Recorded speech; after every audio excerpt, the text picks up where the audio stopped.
Partia Socialiste i ka marrë 3 emra demokratëve dhe i ka futur në listat e saj si kandidat për deputet. Edhe pse nuk janë shpërblyer me një vend në listat e mbyllura, sërish garojnë në një sigël tjetër. Në Vlorë, Partia Socialiste ka vendosur që të fusë në garë Zamira Sinën, dekane në Universitetin e Vlorës. Gjatë prezantimit të emrave të listës, drejtuesi politik i qarkut Bledi Çuçi i parapriu lajmeve duke treguar se Sina kishte qenë mbështetëse e Lulzim Bashës dhe Partisë Demokratike.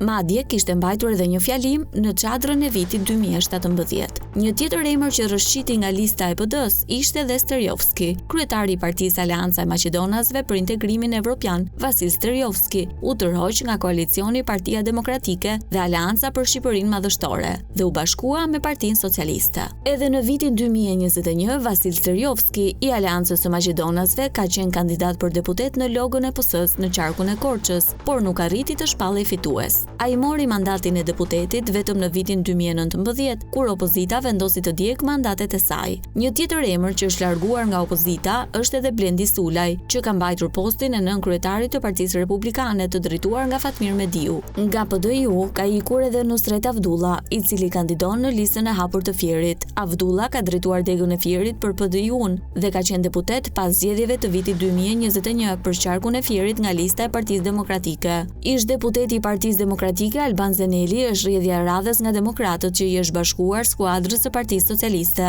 Ai do të garojë në listën e hapur. Alban Zeneli ka qenë deputet i Partisë Demokratike në Kuvendin e Shqipërisë në legjislaturën 2013-2017. Edhe pse jo i Partisë Demokratike, një tjetër ikje nga kampi opozitar është edhe Endrit Brahimllari. Pas shumë përplasjeve me kreun e Partisë së Lirisë Ilir Meta, Brahimllari tha pak javë më parë se kërkonte që të angazhohej pranë Partisë Socialiste. Dhe me sa duket, kërkesa që bëri publikisht në një intervistë ka rënë në veshin e duhur. Tashmë ai është vendosur në listën e hapur të kandidatëve për deputet në qarkun e Tiranës dhe i duhet që ta fitojë vetë vendin në kuvend.